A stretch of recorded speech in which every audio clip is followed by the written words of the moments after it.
Greetings, everyone, and welcome to another edition of the Red Pill Diaries. I'm your host, your brother, and your friend, Rashid, and I'd like to thank each and every one of you for giving me your time today, because you didn't have to do this. For those of you who celebrate your holidays, I want to give a shout out. Happy Ramadan for those who celebrate it at a different time of year.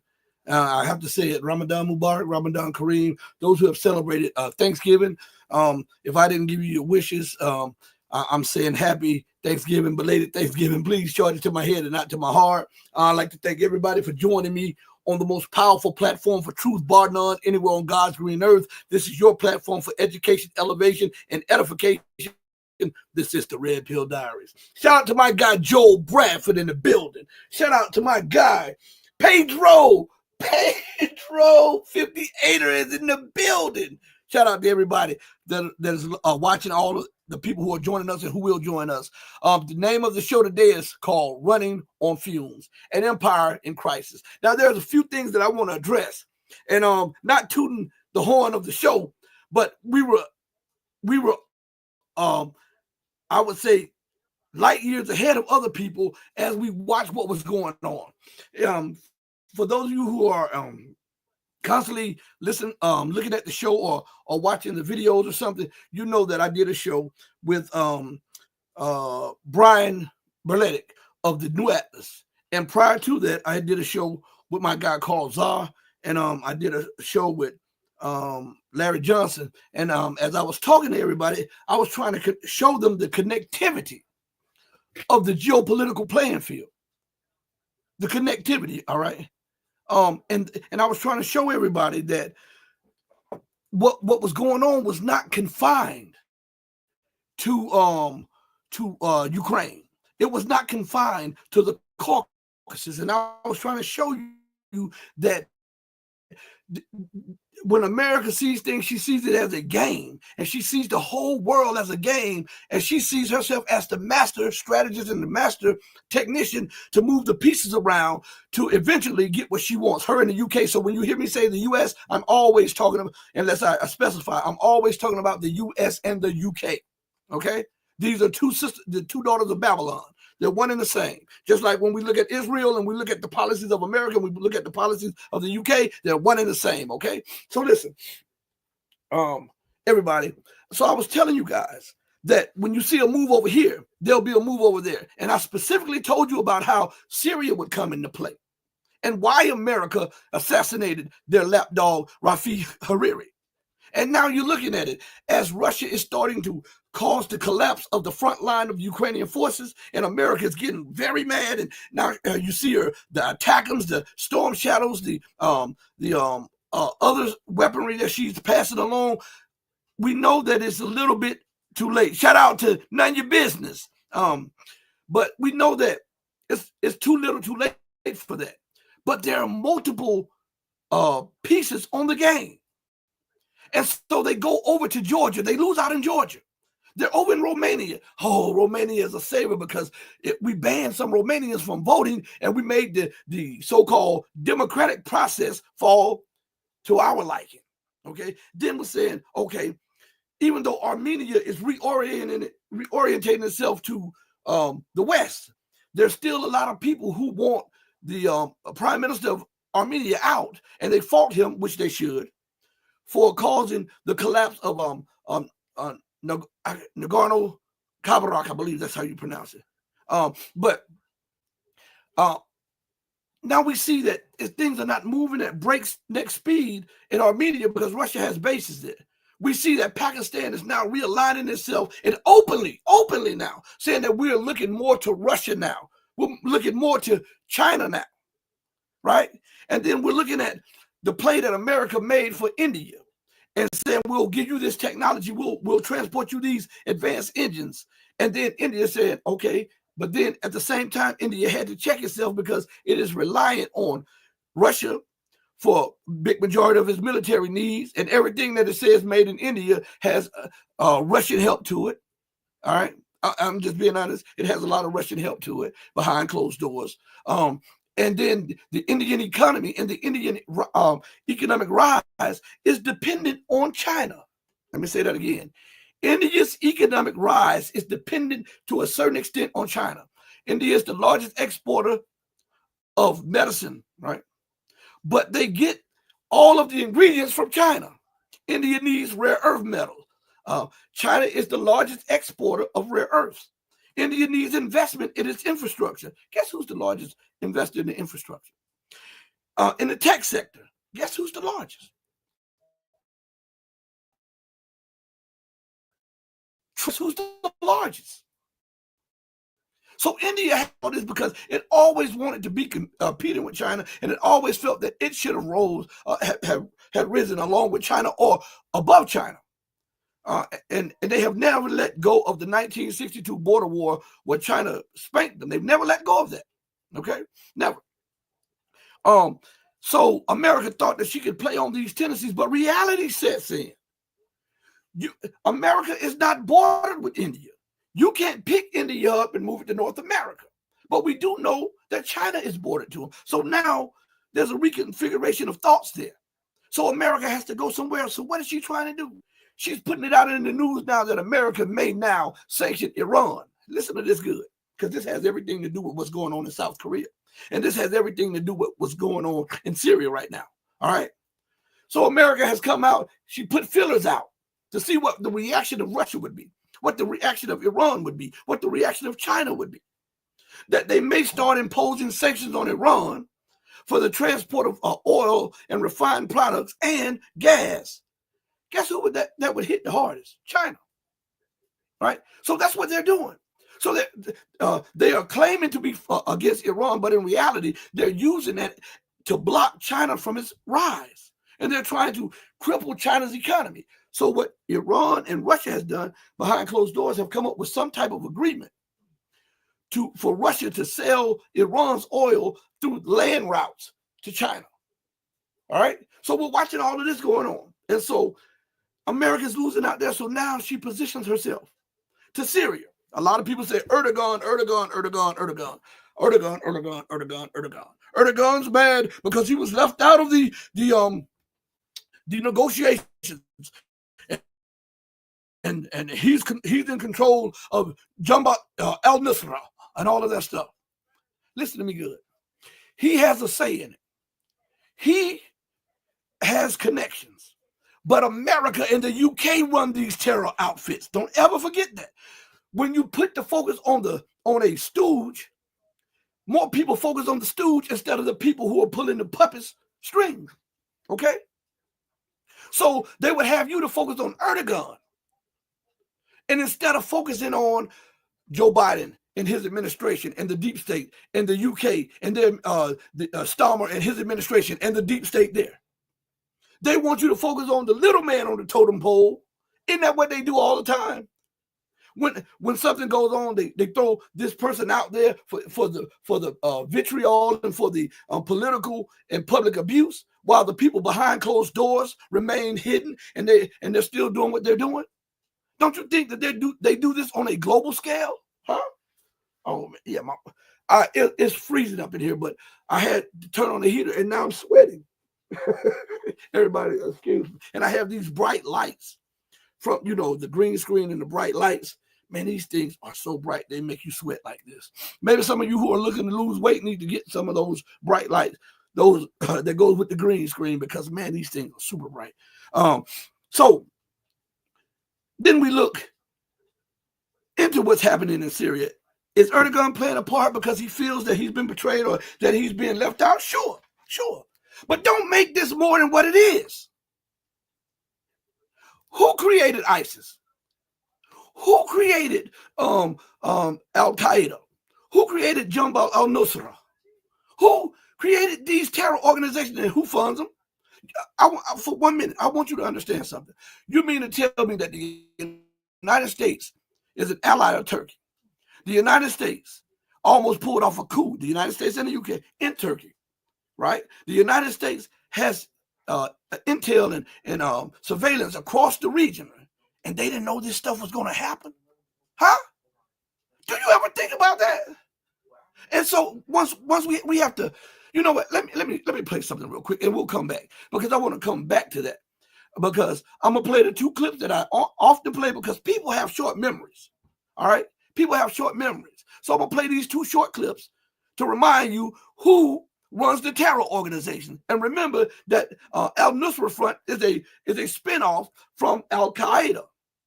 So if it's a spinoff and Al-Qaeda was started by Zbigniew Brzezinski, and it was a part of U.S. intelligence assets, then how in the hell did Turkey gain control over them? I'm asking. I'm asking this. Do you think the United States willfully relented its control over the terror organizations, which does not ever attack U.S. Soldiers and U.S. interests, while screaming Allahu Akbar attacks Muslims and Christians in the region? Never Israel, never the UK, never the US, with all of their military bases over there, with all of their military equipment over there. Not one missile, not one bomb, no hand grenade, anything attacks them. The US, the UK, and Israel. Man, stop this. But we can say that in Turkey, there are a lot of explosions. There are a lot of terror attacks. Am I defending Erdogan? No, I'm trying to put the onus where it should be and the focus on where it should be. If you let the rapist hide behind somebody who has been accused of rape, then of course he will be convicted because he's been accused of it. But somebody needs to move him out the way and look at the rapist, look at the murderer. That's what you have to do. So before we go further, let me remind you very quickly, and then we'll come right back and we'll discuss what's going on for real and how this ties into what's going on in South Korea and how it pertains to you, your salvation, and what's going on in the world, okay? This is your boy Rashid of the Red Pill Diaries. Check it out. We created ISIS. I mean, ISIS is no less than the people up in Islamberg, no less than Gulen, is a CIA creation. John McCain, for heaven's sake, was over there with the ISIS officials. We created them. They came from the al-Nusra group, the Syrian Liberation Front. These two organizations combined, and they morphed into ISIS. It's our creation. We create them. We still direct them. When ISIS warriors are injured in battle, where are they transported? They're transported, for heaven's sake, to Israel. They're treated by the Israelis in Israeli hospitals and brought back to battle. Well, plenty of the rebels have acknowledged that they've been supported by Israel, and they've thanked Israel for helping them throughout. In fact, arms are oftentimes caught. Israeli arms are caught on en route to the rebel groups. He say we created them and we control them, right? So if we, and he's talking about the U.S. and the UK, created them and they control them, then how can this be controlled by Erdogan? He's only a tool in the cog of the empire. See, a lot of these shows, a lot of these people, they either don't understand or they're directly and willfully misdirecting you. We're going to play the next clip too, all right? But I just want to say they're either willfully or in an ignorant way misleading you on the source of the problems, all right? They're not going to the root cause of it. And if you never address the root cause, you can never formulate a cure to the disease. These are U.S. and U.K. elements. Like when we look at the House of Saud and we look at Arabia, you had a family step their name on an entire country, right? It doesn't say the Saudi Arabian Peninsula. So it says the Arabian Peninsula. There was never no Lawrence of Saudi Arabia. Lawrence of Arabia, right? So how did the word Saudi become the mainstay of that nation when people started calling themselves Saudis? When they used to just call themselves Arabs or Arabians. Huh? It was because of the British and the French and the U.S. They struck a deal with desert bandits who were pillaging, robbing, and raping people. And then they fought over control. It was that tribe. They fought over control, and the most corrupt and the most, I would say, unconcerned about life managed to claw their way to the top and struck a deal with the West for oil. Where do you think Wahhabism comes from? But listen to what I'm saying to you all. Don't believe what I'm saying. Go into British archives and read it. It was the British that started that Wahhabism. And they said that they could use that as an advantage to control the region, keep people divided, and continue with their interests being observed. So when we talk about Wahhabism and extreme Islam, that is a makeup, a construct of British and U.S. imperialism. Why won't anybody address it? Why won't anybody say that? Terrorists, those, and I hear this, and I think it becomes second nature, okay, to everybody. They'll say those Islamists, right?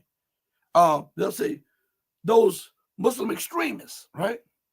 And then everybody takes that, and it becomes fact, and it becomes a phrase that is used as a negative connotation towards Muslims and a negative connotation towards Islam. But if we peel back the layers of the onion, who radicalized them, who continues to radicalize them, and who gave them the radical doctrine? And if it's the UK, which history says it is, and if it's France and history says it is, and it's the US and history says it is, even Italy and Germany and Belgium played a major part in this stuff.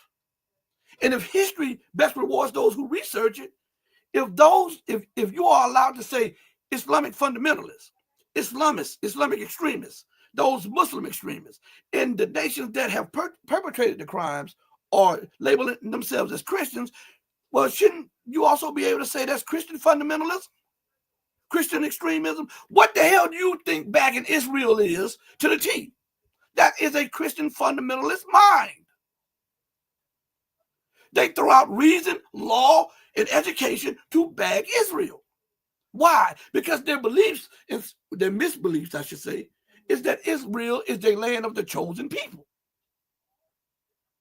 And they have a misunderstanding of the doctrine that they espouse. So this misunderstanding has polluted their thinking in their minds, and they go along with all of this genocide and crimes against humanity because they believe that they're doing it for the faith, even though the faith never asked them to do it. And I can prove my point to anyone who's listening before we go on to who created this, okay? Let us look at something. Listen, I told you I may not be the sharpest knife in the drawer, but I'm not a butter knife and I'm not a spoon. Okay? So listen.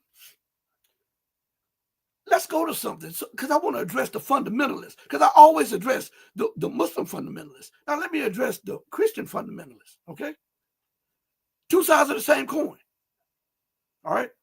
Now, your justification for bagging Israel to the hilt, even though it slaughtered over 100,000 people, destroyed infrastructure, schools, hospitals, and continues to bomb without let up Syria, Iraq, Lebanon, Yemen, and Palestine, right?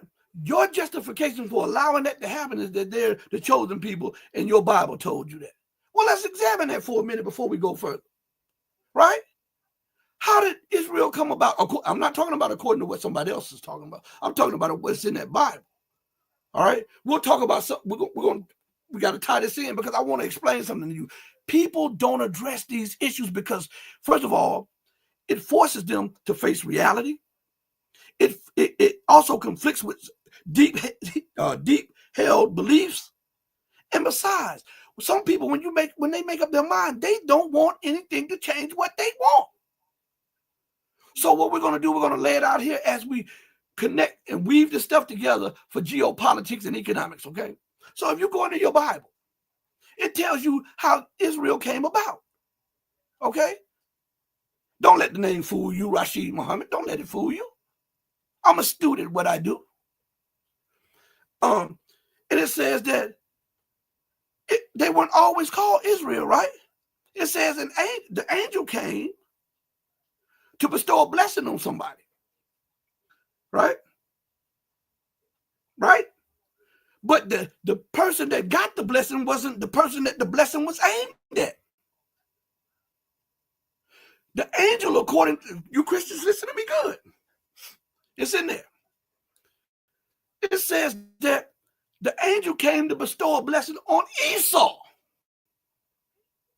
But Jacob heard the angel and went into hiding. And when Esau left and came back, Jacob ambushed the angel and he wrestled with the angel all night. And the angel said, let me go, let me go, let me go. Why? Because I did not come to bestow this blessing on you. This is not your blessing. This is a blessing for Esau. Jacob said, I will not let you go until you have blessed me. He said, the day is the beginning to break, meaning the light of truth is coming. I got to go. He said, I'm going to hold you, I'm going to hold you, and I'm going to hold you. So the angel said, okay, what is thy name? He said, my name is Jacob. He said, thou shalt no longer be called Jacob. From this moment on, thou shalt be called Israel. Okay? Now listen. First of all, from its inception, it robbed, it stole. Right there. If I go and take my brother's blessing, I stole it. Especially when I'm holding him at gunpoint. That's strong armed robbery. That's strong armed robbery. But we don't put that like that because we don't use common sense. That is strong. You are protecting a strong armed robber. Because listen, not only did he steal a blessing that was not intended to him, when he did that, he not only made himself an enemy of his brother Esau, he made himself an enemy of the person who delivered the blessing, but more importantly, he became an enemy of the person who sent the blessing to Esau. That's common sense, but nobody uses common sense. Right? But you're in this fanatic mind state that you can't see the forest for the trees. So instead of me continuing to tell you this, we're going to see who benefits from ISIS against the state of Israel, political plots, and others. You tell the story about how you tried to find out what they call the Mossad when they deal with publicly? I thought it was a reasonable question, but the trouble is you can't pick up the phone book. There's no Langley in Israel that you can look up, CIA, or in our case, the Mossad. We thought we should ask, what shall we call it in English? You can translate the Hebrew words, as I said, Mossad is institute, but when they write a letter to their friends in the CIA or the British intelligence, what do they call themselves? It took a while. It was a matter of asking the Prime Minister's spokesman. The best you could do, because officially the Mossad is under the Prime Minister's office. And I think he sort of wondered why you want to know and all that, so we explained. And he came up with the Israeli Secret Intelligence Service. I mean, if it were to have initials, it would be ISIS. Just simple words like that. Interestingly enough, kind of a British model. What did he say? Interesting enough, kind of like a British model. Why would he say that? Why would this guy say that? Because this is the exact blueprint that Britain used for divide and conquer for hundreds of years. And the United States just took over and amplified it. That's all. Man, listen to me good. Oh man, shout out to my guy Dolan. I gotta highlight Dolan on the screen. Everybody, I'm gonna go to your comments but I gotta highlight my guy Dolan Duckett is in the building. Thank you, Dolan, for the $2 super chat. Really appreciate it. So what I'm trying to tell you all, and I'm gonna leave that up there for a minute. And everybody, please support the channel like Dolan is. If you can't super chat or super thanks, please share and like. It doesn't cost you anything to like. It doesn't cost you anything to share. Spread the word. But before I go any further, I want to say YouTube. I want to say this to YouTube. Thank you for allowing me to be on your platform. At times I get frustrated with you. Like I almost got frustrated with you yesterday because you keep taking the subscribers. But I know that is your prerogative. This is your platform, and it's okay. I've grown past that. I just want to thank you for allowing me to have a show on your platform. I want to thank Rumble. I want to thank Odysee, and I want to thank all of the other platforms who allow me to stream there because you didn't have to do that. So the trade-off is still good. All right. So I'm not going to bash you. I'm just going to say thank you. Even though you do what you do, I'm going to still do what I do. Okay. Now, let's go to something. As I told you all, these people, they are so... Hold on, somebody just put something up there.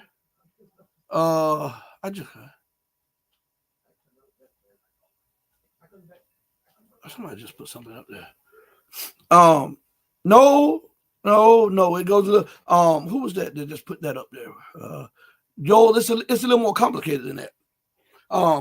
When you trace the true heritage and the genealogy behind it, it's a little bit more. Maybe, and one day I'm gonna get into that, okay? But listen,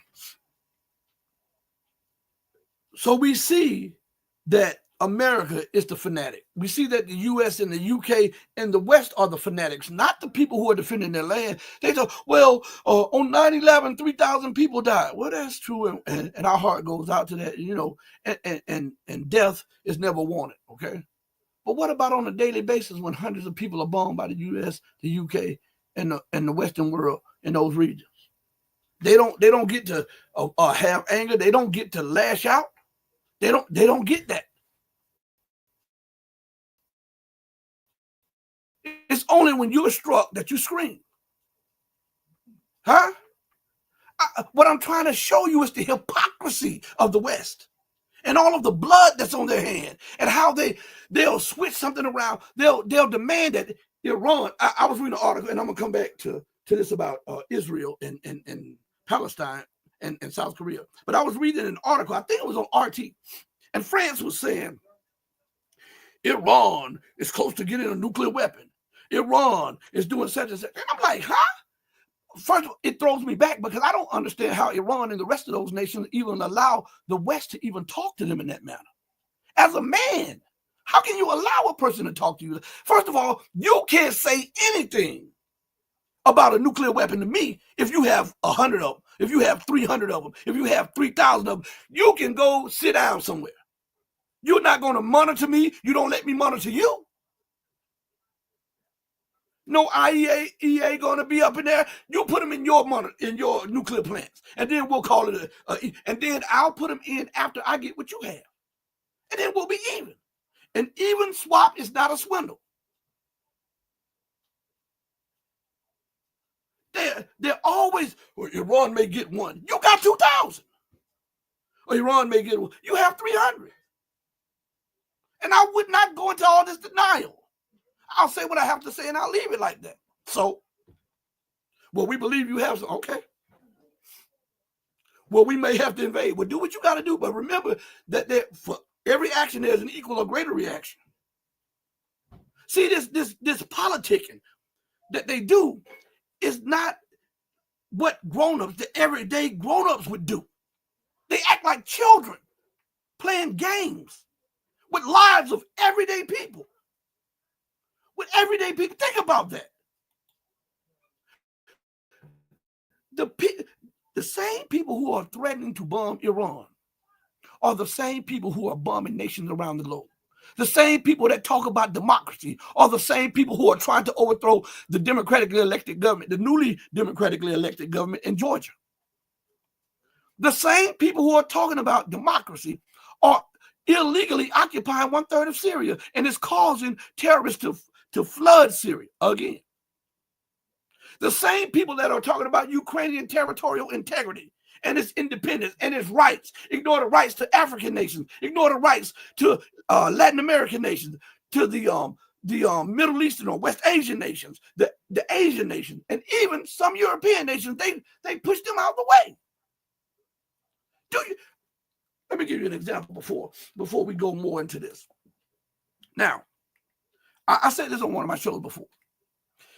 If you were in need of money, right, and I came to your porch and I knocked on your door, and you come to the door, and I have a big suitcase full of money, right, and you knew me to be this rich guy, right, hundreds of millions of dollars, and I come to your door with $2 million, and no strings attached. I just say, listen, here's my book. This is my game plan. This is how I started. But I'm gonna make it a little easier for you. I'm going to give you this box, this $2-3 million box, so that you can have what I didn't have at the start. Wouldn't you gravitate towards that more than me coming to your house with a gun and trying to force feed you what I believe and the way I came up and the way my life played out? Wouldn't you yearn more toward or lean more towards trying to understand me because I came to you in humility and showed you, hey, listen, I know you're stressed out by debt, but if you do this, this, and this, and I'm going to help you do it. I'm going to give you the financial seeds to do it. If you do this and this and this, you can secure your family, X, Y, and Z. Wouldn't that be more palatable or more to your liking? And when you gravitate towards that, instead of me coming into your house, kicking in your door while you're sitting down, holding your entire family at gunpoint and say, listen, I was poor too.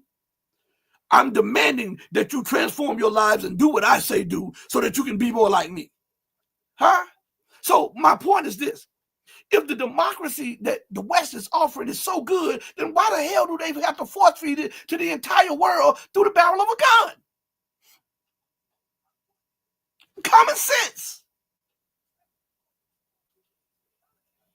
Common sense.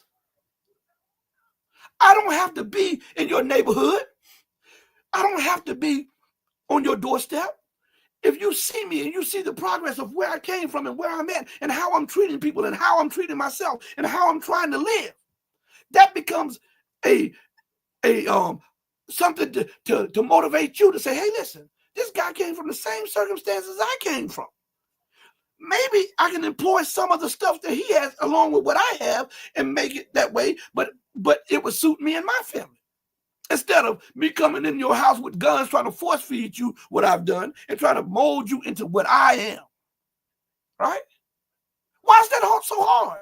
Why doesn't anyone talk like that? Why don't they ask those questions? Because if democracy is so great, and if the democracy in the rule of law, as they say, in the government is so great, then why do they have to make war with everybody? Why do they have to demonize everybody? Why do they have to fight everybody? Why do they have to villainize everybody and then victimize the people that they villainize? Why? Because if it was so great, you would not have to force anybody to do it. They would come willingly because they would see it as a beneficiary. They would benefit in the greatest manner from doing it. You don't have to force feed nobody. You don't have to make anybody pick up $1 million. They'll pick it up because they know that's in their interest. Listen, I go on these rants because common sense is not so common anymore. People like they don't have common sense. By the way, let me shout out to my guy, Carl Zah in the building. We'll have Carl on the show tomorrow. You guys got to join us. It'll be at 6 Central Time, 6 p.m. Central Time. All right. I think it's episode 10 of the War Report, our series that he and I have together. All right. Hit the like button. So now, how does that connect? Well, I'm going to play a clip of what's going on in South Korea, right? And remember that I was telling you guys that the West, they're losing bad, so they're going to put on a full court press. So they'll distract you somewhere else. And what they're trying to do in Syria and Lebanon, what they're trying to do is stretch Russia and put fear in Iran. They're trying to stretch Russia because they still don't believe that Russia has the capabilities to deal with what's going on her border and then deal with what's going on in the West Asian region. They still don't believe that. They have this, you have to understand, that they are smitten with derision. So all they can see is American exceptionalism and UK exceptionalism. And in their mind, their excrement don't stink. But everybody else has limitations to what they can do, but not the American and British Empire, which is trillions and trillions and trillions and trillions of dollars in debt. They don't have any limitations now, even though the debt burden grows by leaps and bounds every hour. But they want to press Russia, press China, press Iran to try to break them or see if they see any cracks in their rise so that they can pounce on the cracks and push them back a little bit to stave off certain collapse of the British and the U.S. empire. That's what's going on.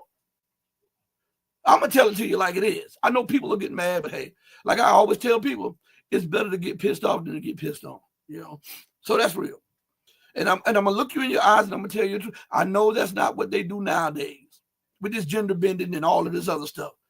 But the way I was brought up is you look a person in the eyes, you tell them what's real, you tell them what you can do and what you can't do. And when you shake your hand to a person, that is tantamount to a contract. All right. So I'm shaking your hand and telling you that I'm going to be as honest can be. And I'm going to tell you about the real life situations in this geopolitical game that they're playing. All right. So listen to this real quick about South Korea, and we'll be right back. We are following developing situation in South Korea. Their president has lifted martial law he imposed after the parliament defied him by voting to overturn it. It began when President Yoon Suk-yeol made an unannounced address to the nation declaring martial law while accusing his political opposition of sympathizing with North Korea. Following the order, the military announced political gatherings would be suspended. Despite that, enough members of parliament were able to meet and vote to block the martial law decree. Charlie D'Agata joins us now from the Pentagon. Charlie, thank you for making time for us.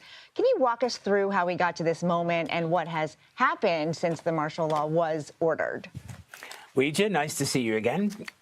It has been a tumultuous day. You know, the night ended in South Korea with the South Korean president declaring martial law. It took everybody by surprise. It took South Korea by surprise. Obviously, North Korea took the Pentagon, State Department, White House. Nobody was expecting this. And it was real. That martial law went into effect immediately. And as you said, banning protests, any kind of political dissent, taking control of the media. And it lasted for a fair few hours because, yes, the parliament came in, as many as could, because this is late at night, early in the morning. About 190 of 300-something came in by unanimous decision, reversed that. But apparently under South Korean law, they may reverse it. It's then up to the president to go ahead and accept that reversal. And about 6 hours later, he said, OK, we'll agree to take that order back. So but for, a tumultuous 6 hours, the country was under martial law order. And this is a major ally, military ally of the United States. There are 28,500 troops there. At bases throughout South Korea. So this is something that the Pentagon was closely monitoring. I can tell you, Pentagon officials tell me that the mill-to-mill, as they call it, the South Korean military and the U.S. military were in constant communication throughout. Yes, there's a lot of soldiers that live off base, but they would have had to adhere to that curfew. But as I said, this was late at night. By early morning, about 6 o'clock in the morning, that had been reversed. But, a tumultuous time. The North Koreans were looking at it, and this is a major U.S. ally in that region. Well, the State Department has also expressed their concerns. Let's watch. We are watching the recent developments in the ROK with grave concern. We are seeking to engage with our Republic of Korea counterparts at every level. Our alliance with the Republic of Korea is ironclad, and we're fully committed to that. And ultimately here, our hope is, and every hope and expectation is, that any political disputes will be resolved peacefully and in accordance with the rule of law. And Charlie, given the close allyship that you just laid out with South Korea, what role does the United States play when something like this unfolds? Well, yes, of course, the South Korea is a diplomatic partner, but it is what we would hope to be, what the United States would hope to be, is a stable democracy. But importantly, you have that U.S. military contingent there as well. So I think in terms of what's going to happen to this South Korean president, it was described to me as a Hail Mary. He was facing impeachment. This is probably going to be quickened. Yes, there needs to be a stable political democratic society. That needs to be a trading partner for the United States. But as far as they're concerned, here at the Pentagon, as far as the military is concerned, we've got North Korea. North Korea has acted belligerently in the past few months. They want to keep those channels of communication open. It's also worth noting that there's nothing to indicate that North Korea had changed anything in their posture in order to exploit the situation. As far as the U.S. is concerned and the North Korean military, importantly, the South Korean military is concerned, it's business as usual, and they're going to maintain that sort of stability, whatever the sort of political upheaval happens in South Korea itself. All right, Charlie D'Agata, thank you so much. Thank you.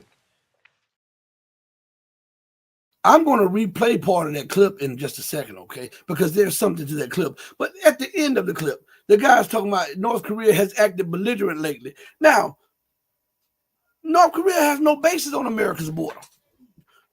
North Korea is not trying to prevent the reunification of some part of the United States with the United States, right? North Korea is not holding war games on a daily and weekly basis on the U.S.'s border. North Korea is not deploying nuclear weapons, even though they have them. They're not deploying them to the shores of the United States. They're not saying that they will reduce North Korea to a piece of sand. But North Korea is being, see, this is what I'm telling you. And I think a lot of the pundits, a lot of the channels, they, without thinking, I think they don't realize that a little imperialism is in their talk. So when they look at it, they just dismiss what this guy is saying. But if you leave that there, then other people will think that's the truth. That's not the truth. North Korea is not the belligerent one. How is North Korea belligerent? Because they say if America strikes them, they'll strike them back. Didn't America say that with any of her adversaries? How is North Korea belligerent? Because it is test firing rockets. Doesn't America test fire rockets every day?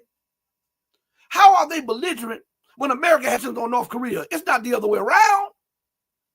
How is North Korea belligerent if they says if the United States or South Korea violates their territorial waters or their airspace, then they will respond immediately with a military strike? Isn't that what America would do?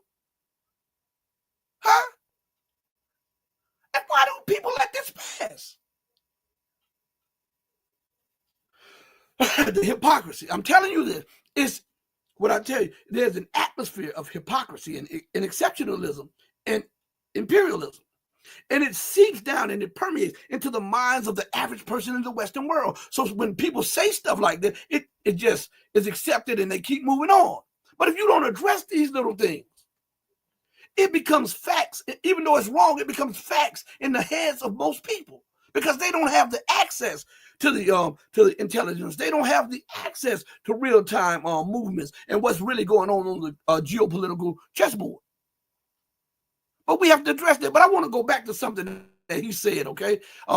In the first minute or so of what he said. I want you to check this out again, okay? Just give me a second because I want to address this too. We are following developing situation in South Korea. Their president has lifted martial law he imposed after the parliament defied him by voting to overturn it.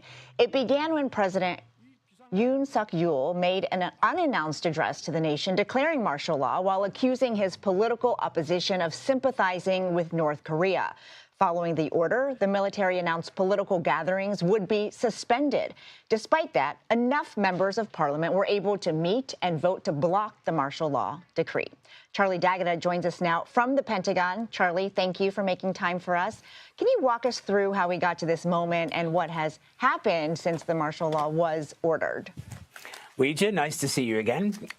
It has been a tumultuous day. You know, the night ended in South Korea with the South Korean president declaring martial law. It took everybody by surprise. It took South Korea by surprise. Obviously, North Korea took the Pentagon, State Department, White House. Nobody was expecting this. And it was... That's what I wanted right there. Now, this man really see, let me say something first before I address this. These people do not respect your intelligence. And these people that call themselves news reporters or journalists are the worst mouthpiece of the empire. Listen to what he says, that nobody expected it. It caught everybody by surprise. It caught South Korea by surprise. It caught North Korea by surprise. It caught the Pentagon by surprise. It caught the U.S. by surprise. Now, let us look at that for a minute. The United States has bugs everywhere in South Korea. They have agents everywhere in South Korea, okay? Now, how could declaring martial law catch the United States off guard when if South Korea declares martial law, guess what happens? That means that their preparations for war, right? Listen to what I'm saying to you. And in wartime, the United States has control over South Korea, the entire South Korea. If you think I'm lying, Google it. Look it up. In wartime, the United States military has complete control over the government of South Korea. So who did that benefit? What? In a crime, what? Motive? opportunity, and who benefits. So we're going to address these three here: motive, opportunity, and who benefits. What was the motive behind declaring martial law? Well, they said it, but they spent it a little bit for you. They didn't want you to understand. They said the president said he did this because he was being blocked at every turn by the elected officials, right? Well, that's what government does, right? So all of a sudden, you're mad because you're being blocked because you can't impose your rule. That's the mind of a dictator, right? So listen. He said that they were trying to appease North Korea. He didn't tell you what the real deal was. Those politicians were telling the government to stop antagonizing North Korea. And let's move into trying to reunify and move American troops off South Korean territory. Now, why did nobody talk about that? Huh? So all of this just happened. It caught the U.S. by surprise. The United States controls the intelligence services of South Korea.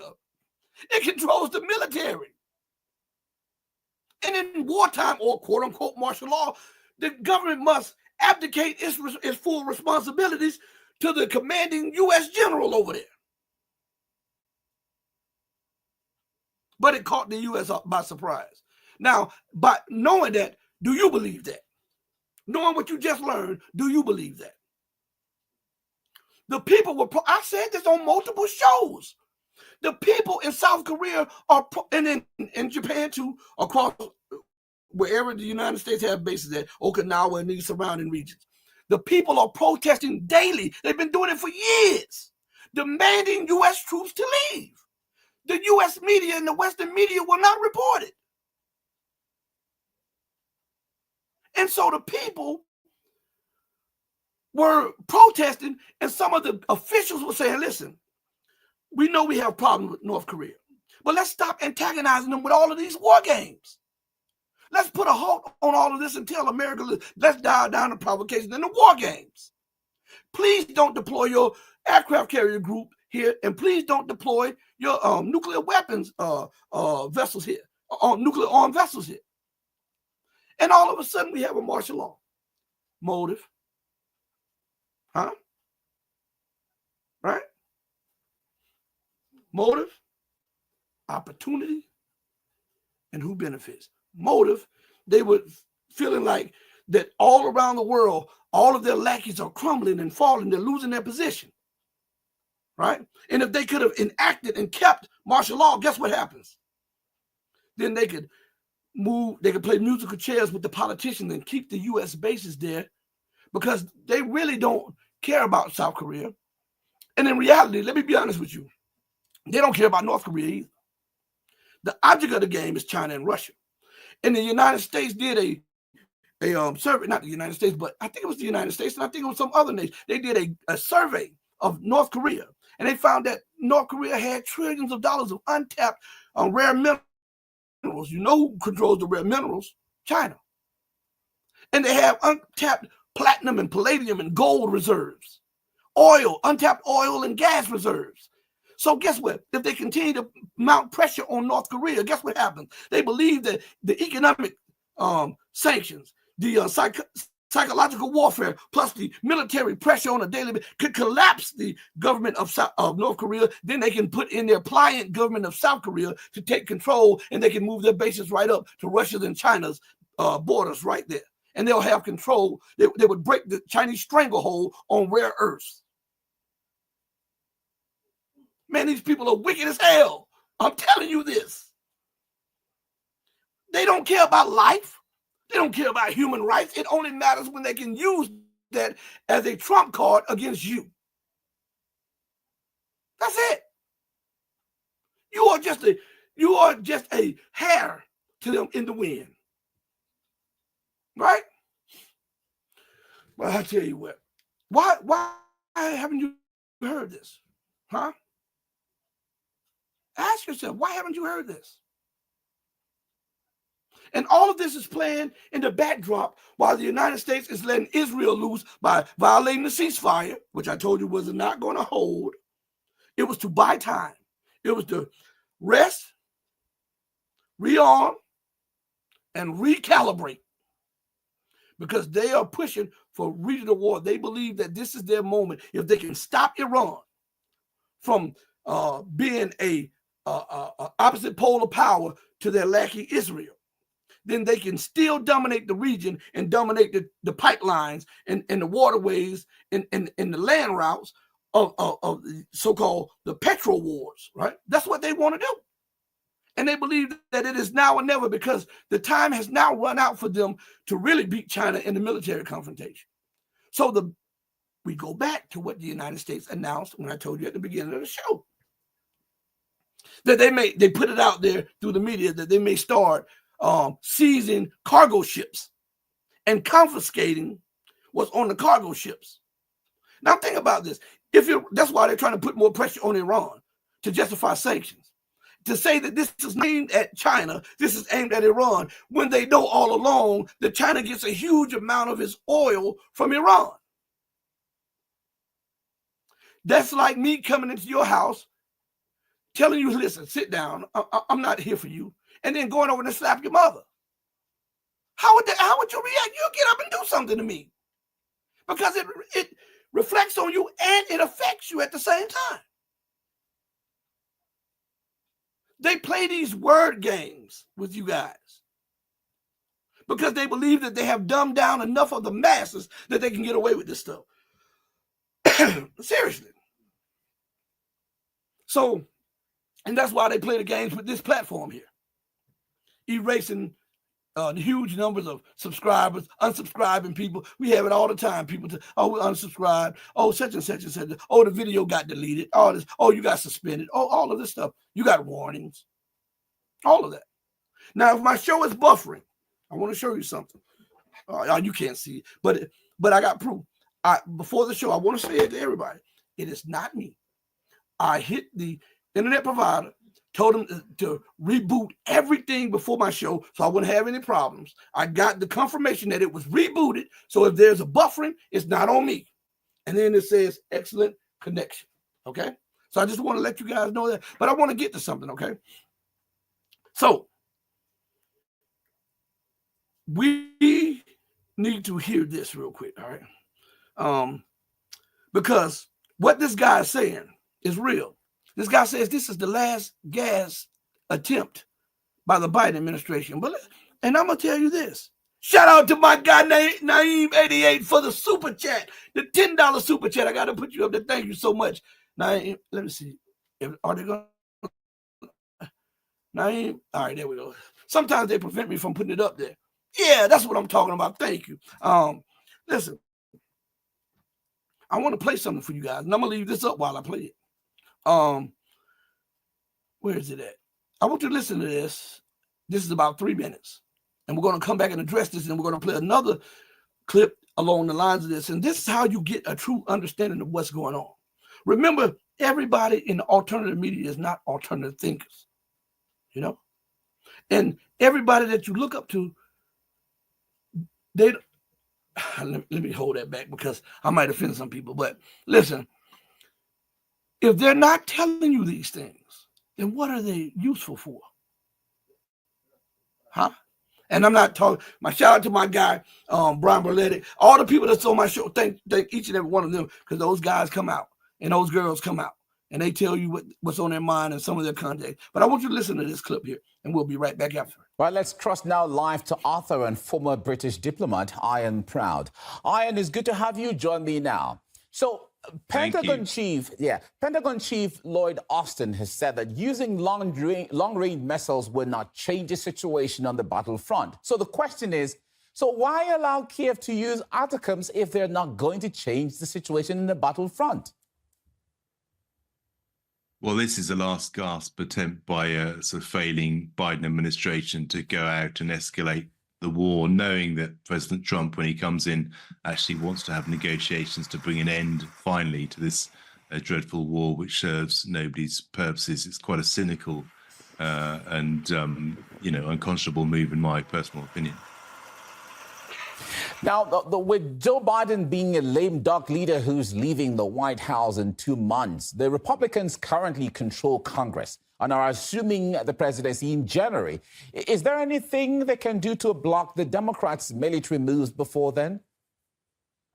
We've already seen actually some quite vocal statements from people on the Republican side of politics in the US criticizing this last gasp attempt by Biden to escalate the war. So I think actually you'll see that increasingly over the next kind of day or so, where Republicans come out and criticize this move and say that actually it's an unnecessary escalation that's kind of creating risks for safety in Europe, but also safety for kind of US, French and UK assets in particular. Nothing good can come out of this, but I don't think they can necessarily block it. However, I should imagine that behind the scenes, Trump and his team are kind of thinking about ways in which they can signal to Russia that they actually want to end the war. All right. Do you think this escalatory move has been Biden's decision, or there are some real force in charge somewhere?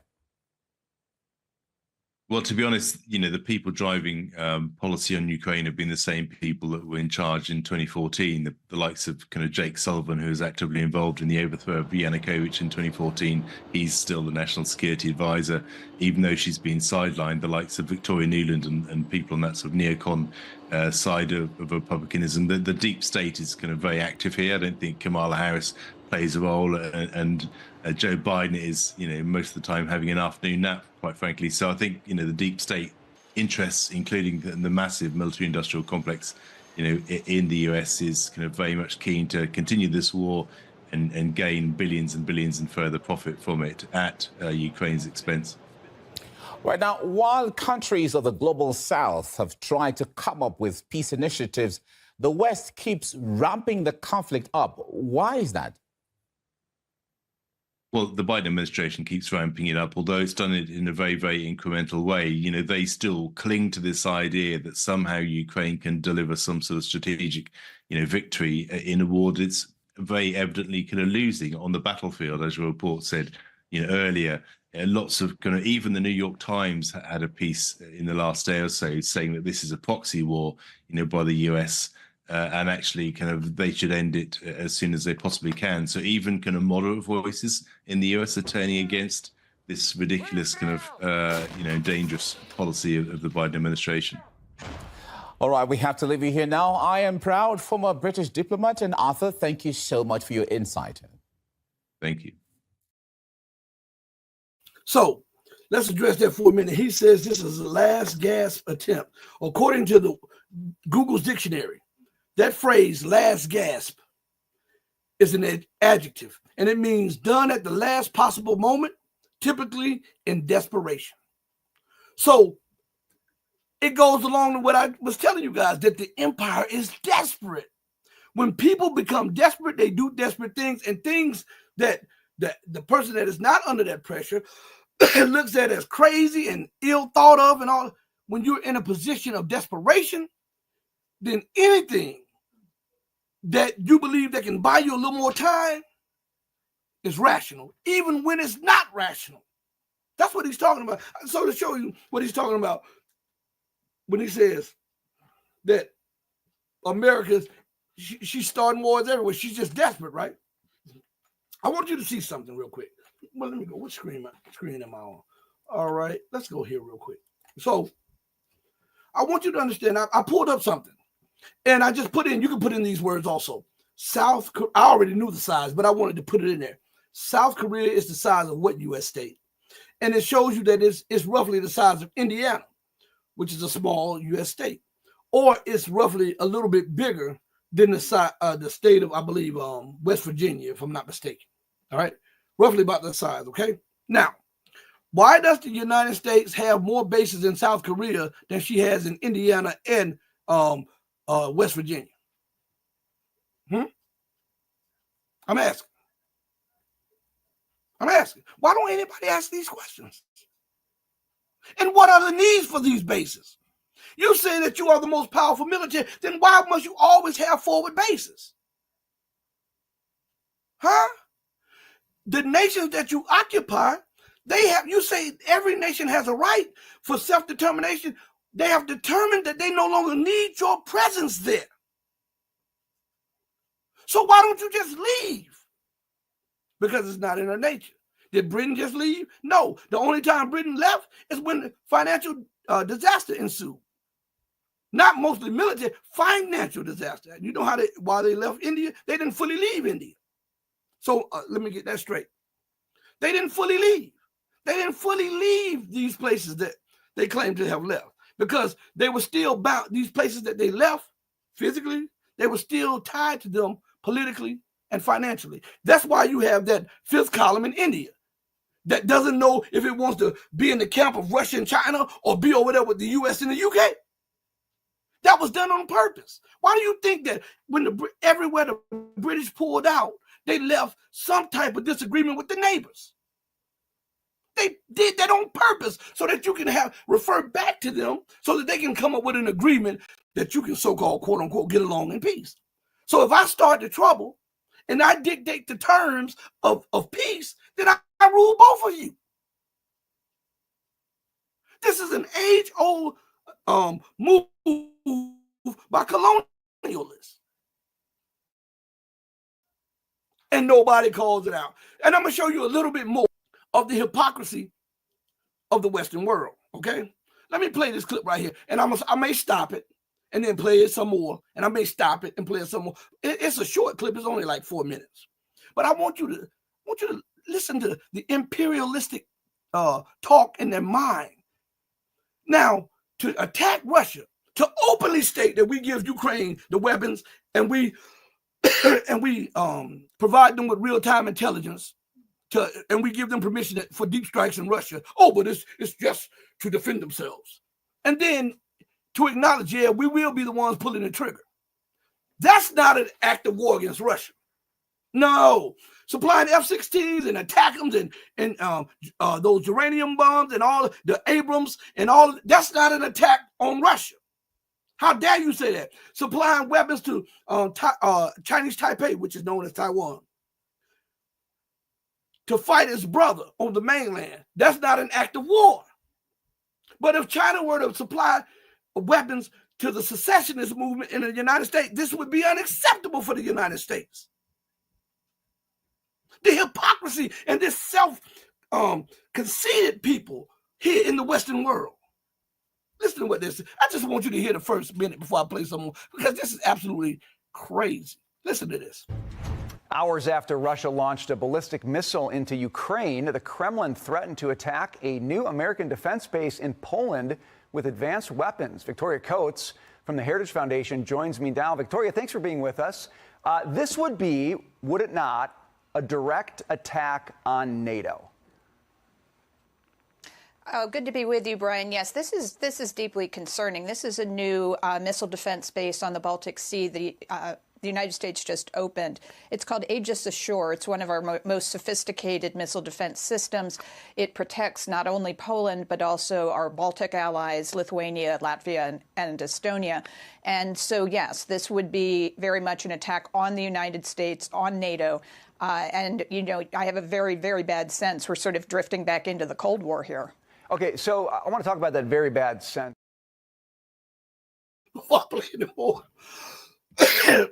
This would be an attack on NATO. Not that NATO is attacking Russia. Do you see what I'm talking about? So if Russia responds, it's not a counterattack, it's not a response, it's an attack. So nobody's going to say anything about the weapons, the warplanes, the radars, the intelligence, and all of these special forces that are occupying the Kursk region in Russia, that are fighting against Russian forces on the battlefield in Russia and in Ukraine, the sabotage groups that are trying to infiltrate Russia. That's not an attack on Russia. That's not an act of war. That's not a Cold War mentality. But for Russia to respond, that's an act of war. And you have pundits saying, well, Russia should wait out its time for Trump to get in office. Listen to me good. Changing the jockey on the horse is not going to change the horse.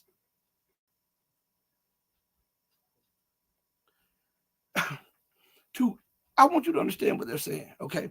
Because, and I'm gonna go slow with this on this part right here. They must wait. They should wait it out to Trump takes office, right? How about this? People's lives matter. So how about you, when Trump gets in office, you tell him about why we responded so that he can tell, let's remove our troops. But we have to respond. You can't just kill us and tell us to wait for Trump to get into office. You can't just bomb my territory and tell me to wait. I have a people. I have a nation. I have interests that I have to defend and protect, just like Trump does. So since you are the belligerent one and you're the aggressor, don't tell the victim to wait. Let the victim respond and let the aggressor then wait and think about things. Why? What's so hard about that? In America, listen to me good. If you rape somebody, or if you kill somebody, or you badly hurt somebody, all right, you are entitled to defend yourself. You are entitled to respond. They don't just tell the victim, oh, he's raping you. Wait till the police get there. Just let him have at you while the police is on its way. They don't tell you that. Do they? Or if somebody's in your house trying to kill you, oh, wait there. Don't fight him back. Don't be an aggressor. Just let him have his way. And we promise we'll be there shortly and we'll save you. If the 911 told you that, you would hang up on them. So why, when it's on a grander scale, we have to go to this lunacy? Huh? Am I advocating war? No, I'm advocating common sense to avoid war. But war cannot be avoided because of time. Listen, we're in a time unlike any other time that we ever been in. Back in the days, they would fight with rocks, bats, sticks, knives, cannonballs, tar plates, balls, where they would shoot lunch from those catapults with fire on them. But today, even in World War I and World War II, they did not have the armaments that they have today. Why is it that the West feel that they are entitled to use force to attack people, to occupy people, and to ignore the law, and everybody else is supposed to just take that? Huh? Would you do it in your life? The question should be asked. This is how you can get a real answer, to see if I'm out of pocket. Okay? To see if what I'm saying squares up more with real life, or what they're saying squares up with it. Would you allow them to rape you and continue raping you till the police comes, in hopes that they may apprehend the person and stop him and he won't kill you? Will you allow that person in your house with that gun to ransack your house and say, I'm going to kill you and I'm going to kill your children, and you wait there for the police without doing anything? Would you do that? And if not, why would you ask the head of a nation or the military component of that nation to do that?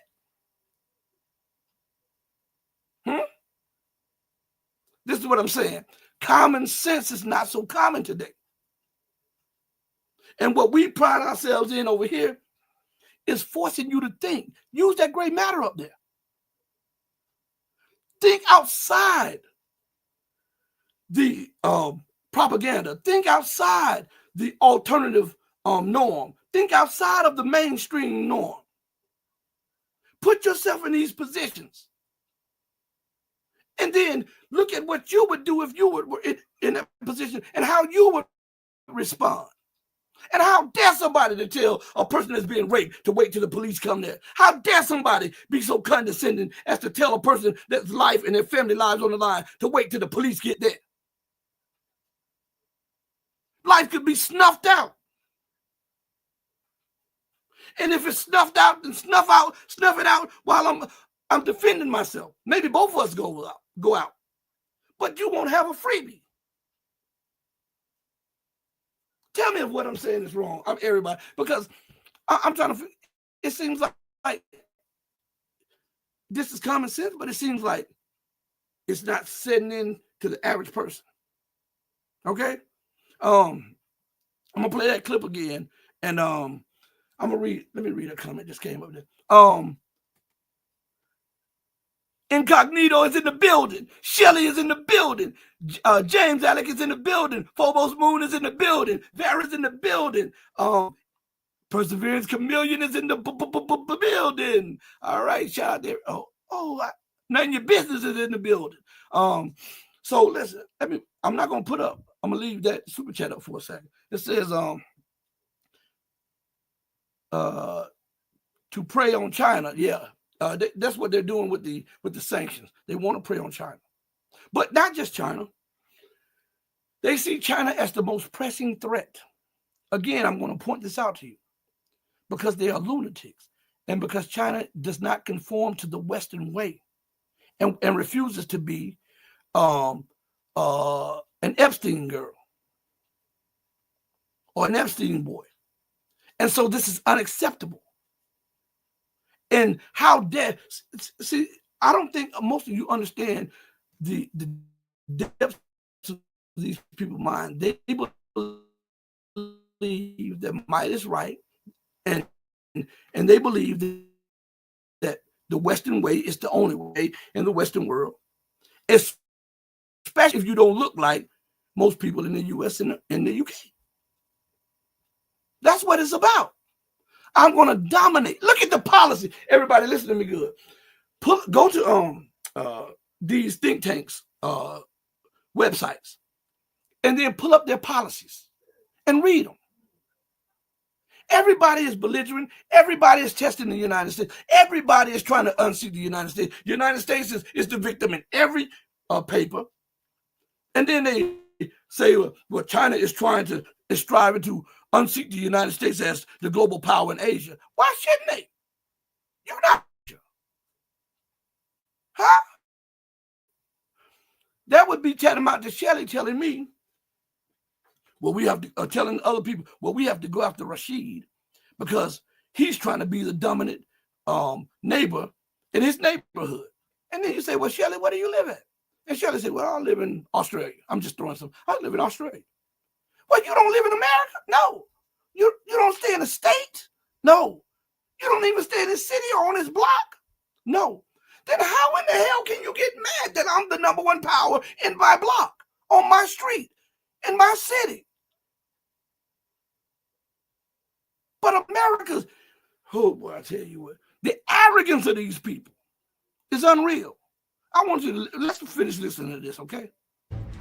Hours after Russia launched a ballistic missile into Ukraine, the Kremlin threatened to attack a new American defense base in Poland with advanced weapons. Victoria Coates from the Heritage Foundation joins me now. Victoria, thanks for being with us. This would be, would it not, a direct attack on NATO? Oh, good to be with you, Brian. Yes, this is deeply concerning. This is a new missile defense base on the Baltic Sea. The United States just opened. It's called Aegis Ashore. It's one of our most sophisticated missile defense systems. It protects not only Poland, but also our Baltic allies, Lithuania, Latvia, and Estonia. And so, yes, this would be very much an attack on the United States, on NATO. And, you know, I have a very, very bad sense we're sort of drifting back into the Cold War here. Okay, so I want to talk about that very bad sense for a second. I mean, you get saber rattling, you get rhetoric, and then you get things that could translate into action. How are you reading the rhetoric from Russia right now? Well, this has really been an escalatory pattern for the last maybe week to 10 days since President Biden made the decision to give the long-range attack missiles, the ATACMS and the HIMARS, to Ukraine to attack in Russia proper. And obviously the Kremlin didn't like that. They lowered their threshold for using a tactical nuclear weapon.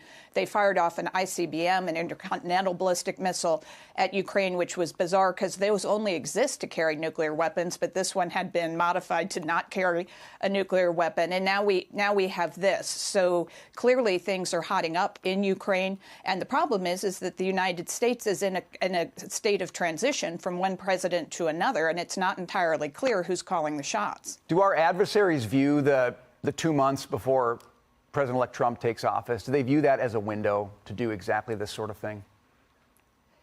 Yeah, transitions are always dangerous, Brian, but they can be orderly if, it's clear that the caretaker president is just that, not making major decisions, not creating crises.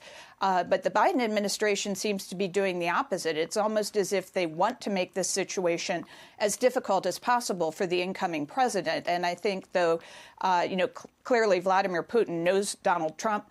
He knows there's going to be a much more firm hand on the American tiller when he's inaugurated on January 20th. So my hope would be that he keeps it as much in the box as possible until then to allow for a negotiated end to this terrible war.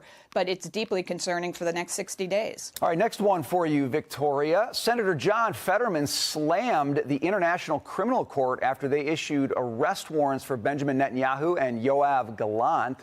Fetterman said, no standing. So now let's address something. Again, they put the onus on the victim not to respond to the aggression. I don't care if it's 1 day, 1 week, 1 month. You're still the aggressor. Oh, man, I tell you what. So listen, I saw some incognito put down there. But I'm gonna venture from that, but I'm glad he put that down there because it directed my mind to address something else about this Hunter Biden situation. Okay, everybody that listens to me know how I feel about the Bidens, one of the most corrupt families around. All right, so when you hear what I'm saying, listen to me. All right, listen good. So I'm gonna offend some people on both sides of the aisle, but guess what? So what? So what? All right. Look, Biden said he would not pardon his son, and then he went back on his promise, and everybody is outraged. Didn't he go back on his promise not to put Abrams over there, not to send the TAGMs, not to send the anti-tank missiles, not to send the F-16s, not to send long-range strike weapons into Russia? And you saw that and that pattern there. And then when he did what he did, it surprises everybody in their outrage. Man, stop this. Stop this foolishness. Stop it. Listen. And let me tell you something. I don't see nothing wrong with what he did by pardoning his son, because if it was mine, I would have pardoned him too. That's the responsibility of a parent, to look out for their children. No matter what the child has done, you as a parent love them. And it is your responsibility to do what you can to protect them and move them out of harm's way. Now let me tell you why he did it. See, since I told you I would have done the same thing, but I'm going to tell you why. And I'm going to tell you about the charges against him, okay? So those charges against Hunter, were the weakest of charges. Listen to what I'm telling you. Go look at the charges. One of the charges, and the reason I'm saying is it's not defending him. You'll see that I'm condemning him as I go on, okay? So just listen to me. Some of the charges that he was convicted on were some of the weakest charges. Who, looking at this, has not embellished a little bit on the application?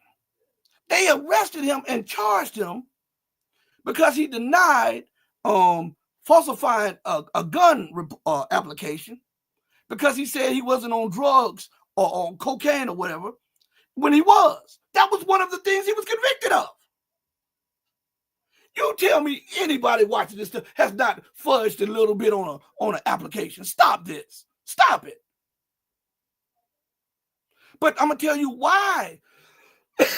Why Biden pardoned him and why the FBI went after him on the weakest of the charges. Remember, I had Larry Johnson on, and Larry Johnson happened to be a friend of the father of the guy who had Hunter Biden's laptop. And he contacted Larry because he got scared.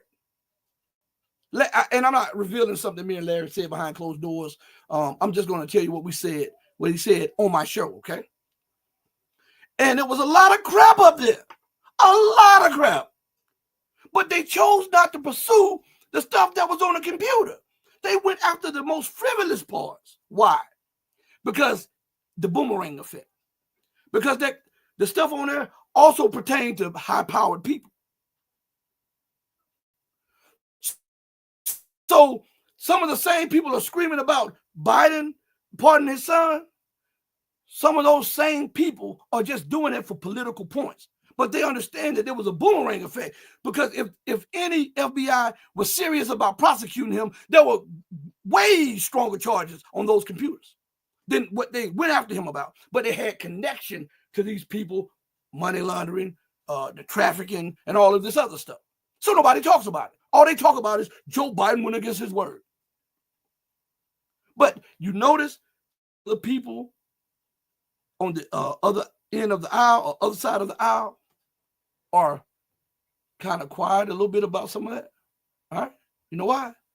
Because Biden not only saved his son and himself from corruption and embezzlement and money laundering, but he also saved a lot of other people.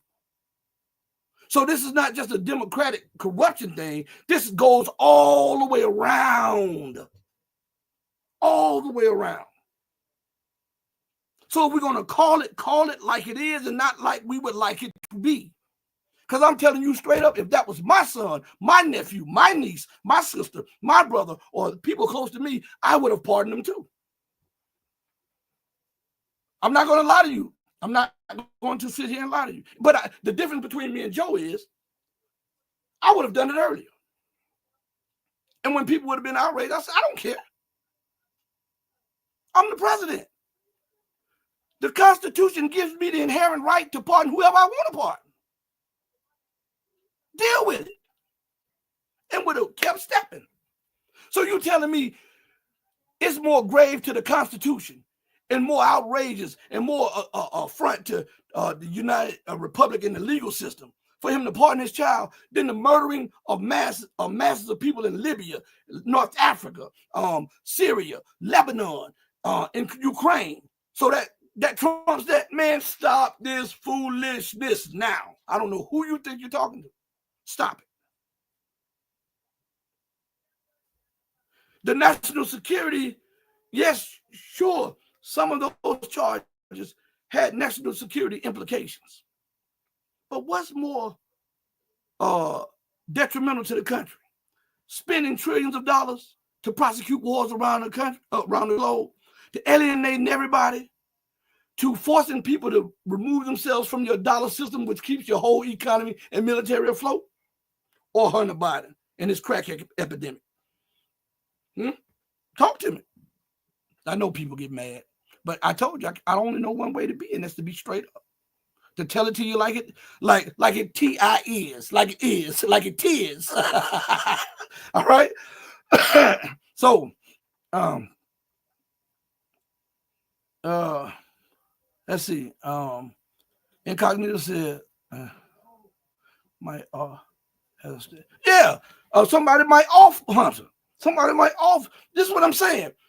You don't. When Biden said this, he was wrong, but he was right at the same time. When he said that his son was being prosecuted because of the family that he's from, he was right about that. They were scoring political points. They were.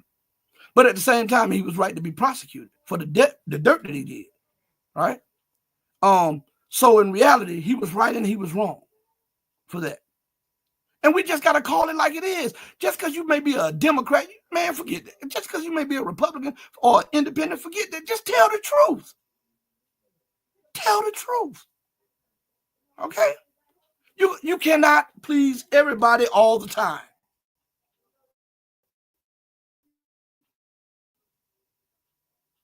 Let's see. Incognito says, let me put it, it's about to come up. Like all the peeps in jail for nonviolent drug offenses, some put in jail by Joe's crime bill, right? These people should have been pardoned yesterday. I'm telling you this. You know, they say, well, we have to go to Congress to change the law. How about an executive order like you do with everything else you want? To nullify it for a while. Huh? See, you can pull that over on other people, but you can't do it with me. I'm a thinking man. So now we go back to who benefits. I didn't leave that. Motive, opportunity, and who benefits with South Korea. Right? the United States would be the biggest beneficiary of martial law. Not the people of South Korea, not the people of North Korea, not the government of North Korea, not the government. You see what's going on with the government right now of South Korea. The one who's behind the scene controlling the movement of the politicians would benefit the greatest because it would cement more power into their hands. So if that is the case and you are an investigator, all trails lead toward the U.S., right? In preparations for something big that's coming down the pipeline in Asia against China. You understand? If the people would have gone for it, the United States would have been like, yeah. Now we can move and do this and do this. Because the United States still wants to put a base on Jeju Island. You heard what I just said? The United States still wants to put a military facility on Jeju Island. That is a Korean island that's roughly about 5 miles or 10 miles away from mainland China. Yeah.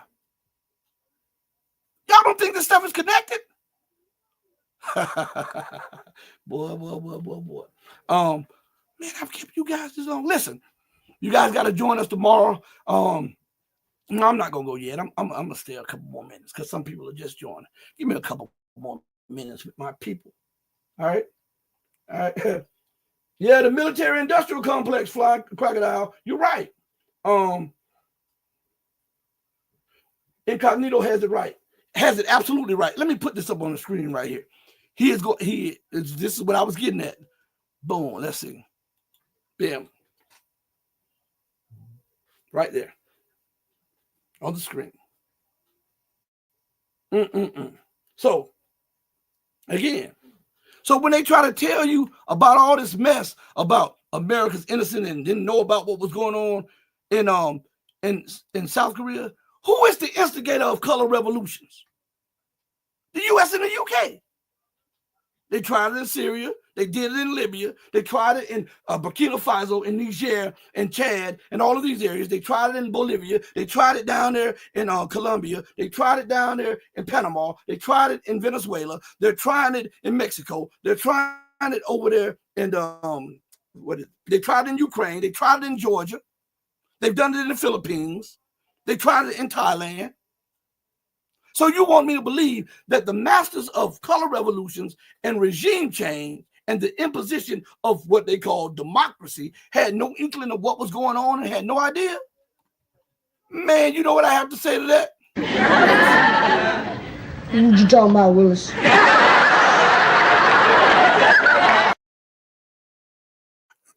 I'm trying to tell you. I'm telling you, man, don't believe the hype. Do not believe that foolishness that these people are selling to you, okay? These people are crazy as hell. And they will stop it. Like, people think that everything is going to change when Trump gets in office. The priorities may change a little bit because Trump is more concerned with China. So he may try to pause it with Russia, not stop it, pause it. So that he can rest, rearm, and recalibrate. Because they understand that they only have a few more weeks before that. I think it's a few more weeks. It could have been past. That study that came out from the West, they had 12 to 16 or 12 to 18 months. This was like a year and some ago. That they did all of these studies and they war gamed about 20 some times. And they had these studies. And they said that they had 12 to 16 or 12 to 18 months before they, if this time ran out, they could not hope to win a war against China or reverse the rise of China and their descent. They said that. They war gamed it 20 plus times. And each time the United States lost more swiftly and more devastatingly. The only time when the United States did better, and I'm not saying that she didn't lose, I'm saying she did better, it's when she employed futuristic weapons that she don't have. Futuristic weapons, and then she knocked down the effectiveness of some of China's new weapons. Now, these were projections. And the only time that America, she lost a lot, but she didn't lose her complete Navy. So the only time that this happened is when she employed futuristic weapons that she does not even have. So it is pressing for them to get somebody in office that is focused on China. It's pressing. As a matter of fact, what did this guy say? Let me pull up something real quick for you guys. Hold on one second. Where is it at? This guy said something very keen. I think I had oh man, where is it? I had a clip. I'm not gonna play this whole clip. I'm just gonna play it because this is a long clip. It's about 7 minutes. I'm hoping that it'll get to a point where this guy is letting you know about what he thinks is going to take place in a change of presidencies. Listen to what it says. Kiev has denied that it's considering developing nuclear weapons. That's after a British media outlet cited a Ukrainian Defense Ministry report that claims the country could produce an atomic bomb within months. According to the document revealed by The Times, Ukraine could tap into its nuclear power plant fuel reserves to create hundreds of low-yield warheads. Last month, Vladimir Zelensky said the country must have atomic weapons unless it joins NATO. He later tried to walk back his apparent threat, claiming he was misunderstood. Well, joining us live to discuss this now is former U.S. Army officer Stanislav Kropivnik. Many thanks for joining us on the program. It's very good to see you. So, once again, Ukraine is denying a new development over its alleged nuclear ambitions. What do you make of this latest flip-flop on Kiev's part? First of all, thank you for letting me join. Second of all, well, what can you say? This is blatant blackmail aimed at Europe and the United States. And I think they figured out after they uttered those words that they may have stepped a little too far or stepped into something sticky on the ground that I'd rather not have stepped in. The reality is Ukraine is not going to make low-yield nuclear weapons. They could, theoretically, but it's not going to be something done in a couple of months. The fuel that they have is nuclear fuel. It's low grade compared to what is needed for an actual chain reaction, a nuclear chain reaction. So that what they have, they could enrich it, but if they actually still have those facilities and haven't sold them off, Ukraine never had nuclear weapons. That's another fallacy that Zelensky always loves to mention. Ukraine was never the owner of nuclear weapons. The nuclear weapons belonged to the Soviet Union, and the inheritor state of the Soviet Union was the Russian and is the Russian Federation. So those nuclear weapons always belong to the Russian Federation. What they can do is make dirty bombs. Those they can make, of course, in quite a volume. A dirty bomb does not have a nuclear chain reaction. It is just nuclear material that's slapped together on top of an explosive charge and set off somewhere. So it's a contamination bomb, basically. Well, I'm wondering if Kiev really wanted to and had the potential to develop such weapons, what do you think has been stopping them from doing it all this time? The fact that they can't. These aren't people we're not dealing with rational human beings.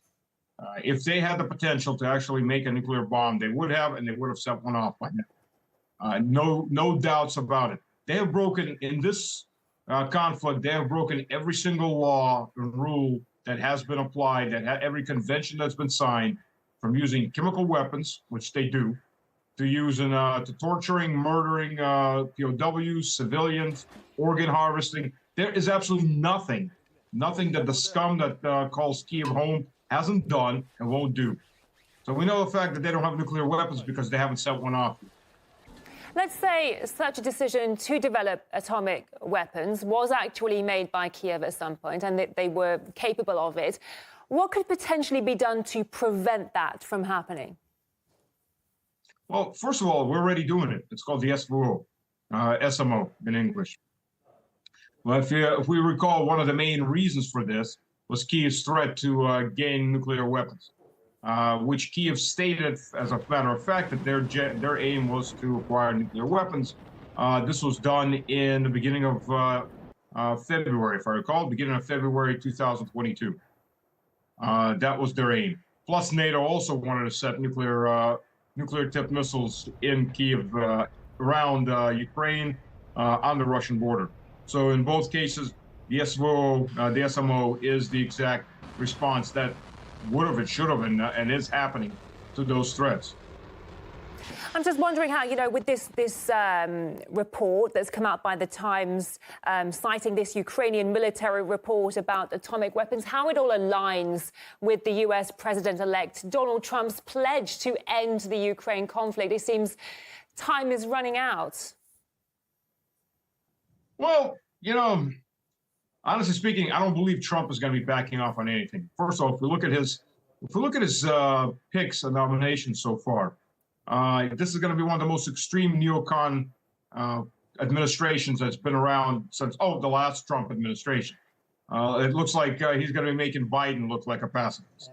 The only difference is the majority of them are focused on China, and their desire is to try to pull Russia away from China. So they're trying to do this bait and switch.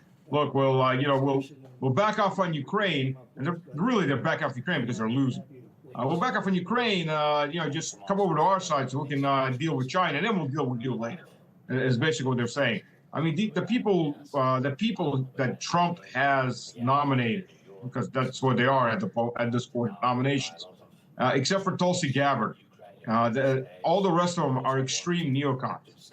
There's nothing good that's going to be coming out of this administration. Okay. Well, I mean, Russia is winning on the battlefield right now, so I'm just wondering, why would Moscow even agree to stop?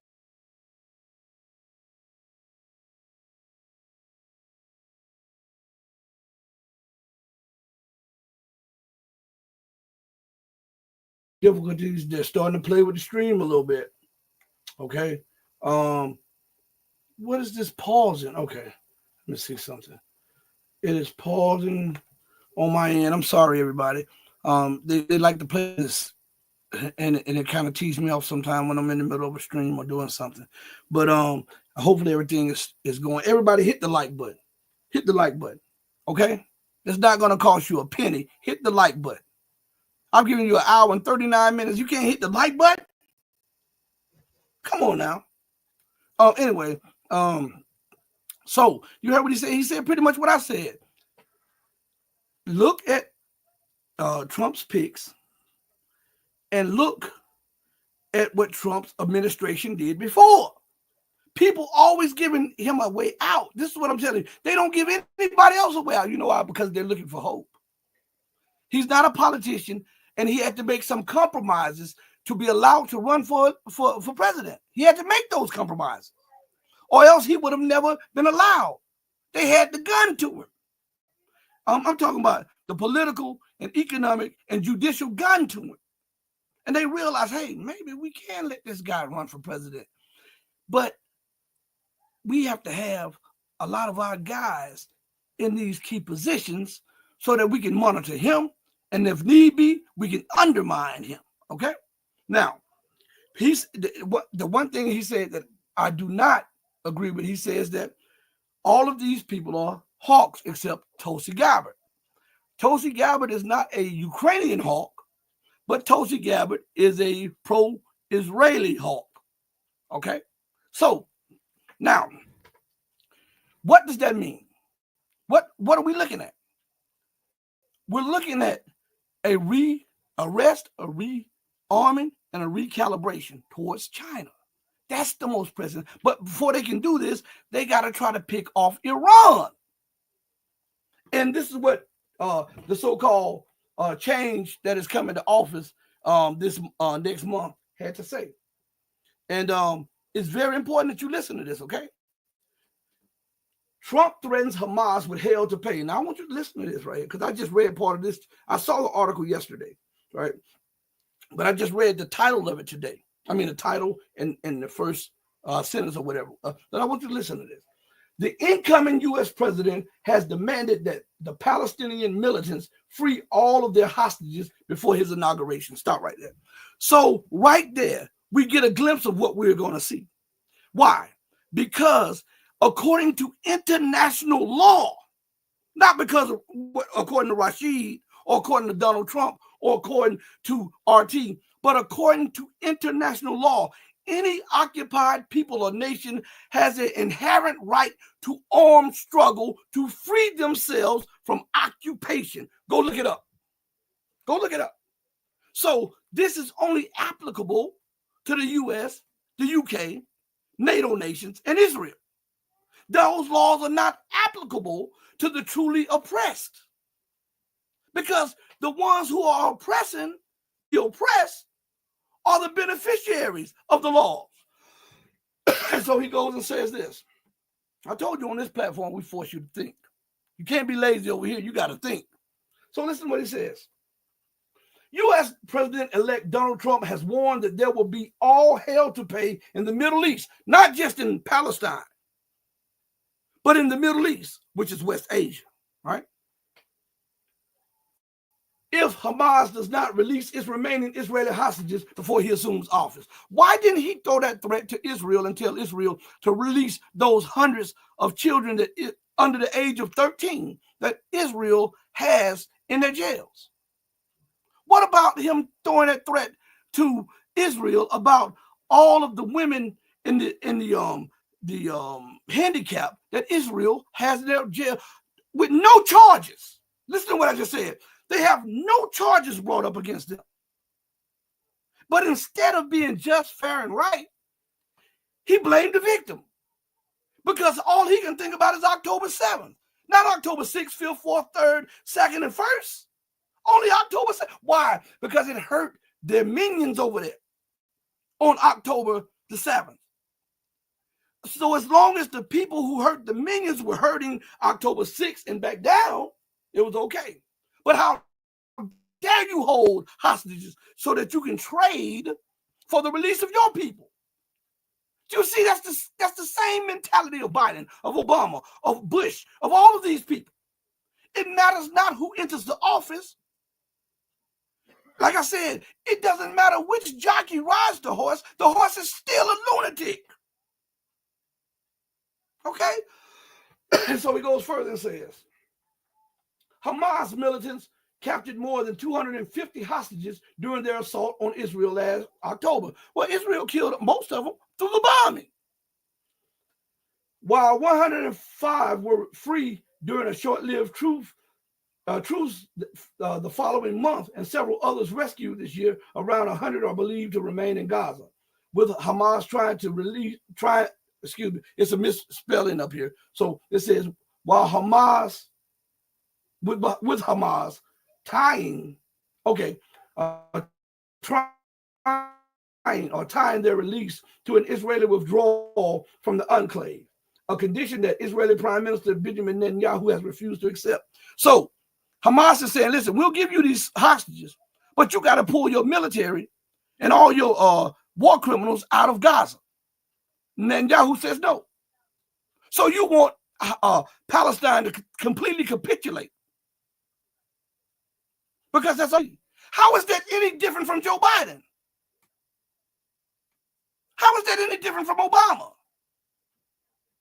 How is that any different from any of these lunatics that have occupied the War Department? And I say the War Department at 1600 Pennsylvania Avenue, not at the Pentagon.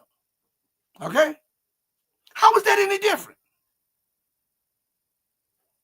Oh, man. And it goes further and says this.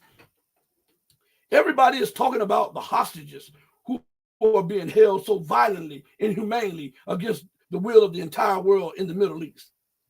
He says this on Truth Social. Where the hell is he getting this information from? Because if he's getting this information from his own platforms, Truth Social, he needs to shut it down, because the whole world is condemning Israel, the United States, the UK, and NATO for their part in the genocide of Palestinians in occupied Palestine, for the genocide of Lebanese in Lebanon, for the genocide of Syrians in Syria, for the genocide of Iraqis in Iraq.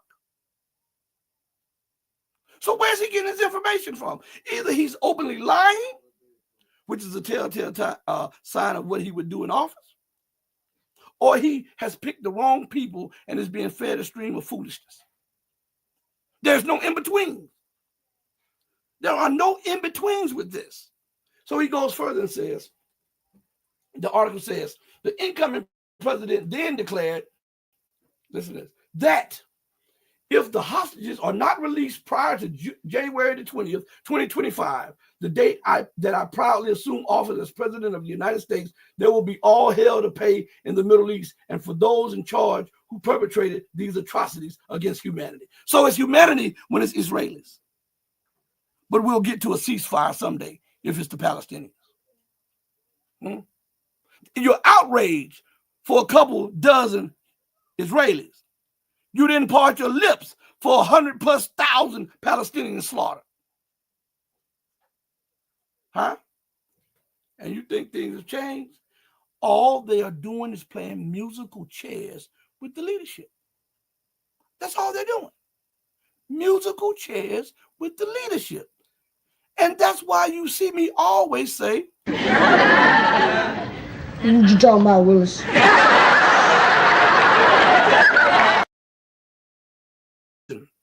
I want to thank each and every one of you for joining me on the most powerful platform for truth, bar none, on God's green earth. This is your platform for education, elevation, and edification. This is the Red Pill Diaries. And remember to do right by others, not because other people are watching or there's some material gain to it, but to do right by others because that's the right thing to do. And doing right brings right.